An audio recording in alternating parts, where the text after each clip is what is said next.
Hostel કોન્ટ્રાક્ટરમાં લાગ્યા છે રસોઈમાં ત્યારથી એક પણ વખત હોસ્ટેલમાં આવ્યા નથી અને ભત્રીજાને મોકલે છે, બરાબર.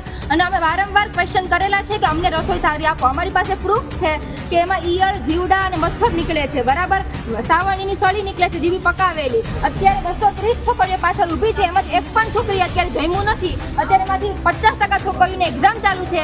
કાલ રાતે જમ્યું નથી, બપોરે જમ્યું નથી, અત્યારે પણ જમ્યું નથી. જમવામાં શું આપવામાં આવે છે? જમવામાં મેન્યુ છે અમારી પાસે. મેન્યુમાં જે છે એ પ્રમાણે કંઈ આવતું જ નથી. 30% આવે છે, બાકી મેન્યુમાં બટેટા જ આવે છે. અને અમને અધિકારીઓ દ્વારા દબાણ આપવામાં આવે છે કે અમારે 200 છોકરીઓમાંથી જે અમે આગળ છીએ એમના એડમિશન કેન્સલ કરવામાં આવશે, એવી રીતના અમને ધમકીઓ આપવામાં આવે છે. અને એવું કરશો આગળ તો વધારે તમારે ભોગવવું પડશે. અને જે સમાજના નામે જે દલાલો અહીંયા આવ્યા છે એ પણ અમને મેન્યુપ્યુલેટ કરે છે. શું મુશ્કેલી શું પડે? મુશ્કેલીમાં જમવામાં જરી પણ સારું આવતું નથી. એમાં હેલ્થ ઇસ્યુ રહે છે, જેમાં અમારું હોસ્ટેલના છોકરીઓની ફાઇલ છે, જેમાં એક છોકરીના જે વાળ ખરી ગયા છે આખા, અને બીજીના છે એને લેડીઝ પ્રોબ્લેમ છે અને ફૂડ પોઈઝન થાય છે એવી રીતના. અને બધાના ડેલીના પેટની પ્રોબ્લેમ તો રહે જ છે. અમે પણ અહીંયા ભણવા આવ્યા છીએ, આંદોલન કરવા નથી આવ્યા, પણ છોકરીઓની હાલત એટલી ખરાબ થઈ ગઈ છે, એના સ્વાસ્થ્ય ઉપર એટલી અસર થઈ છે કે અમારે આજે આ પગલું લેવું પડ્યું છે.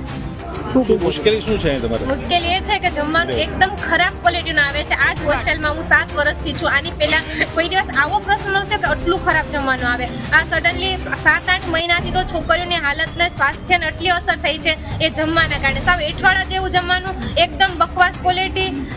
ખીર બનાવે ને તો એ ખાલી ઓલી ફેવિકલ જેમ ચોટી જાય ને એવી. કાબુલી ચણાને બદલે સાદા ચણા જે મેન્યુમાં લખેલો એક પણ નહીં, કંઈ જ નહીં. દીકરીઓની હોસ્ટેલમાં આજે જમવા બાબતે થોડો ઇસ્યુ થયો છે.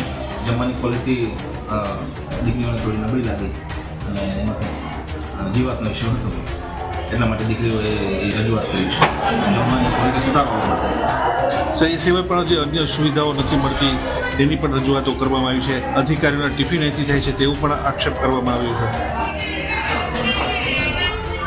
દીકરીઓની બીજી જે રજૂઆતો છે, બીજી જે ફેસિલિટી છે એને રિલેટેડ, એ દરેક જે ફેસિલિટી છે એના લિસ્ટ આઉટ અમે કરીશું. દીકરીઓના પ્રશ્નો જે છે એ અમે લઈને એનું સોલ્યુશન આપણે તાત્કાલિક કરીશું.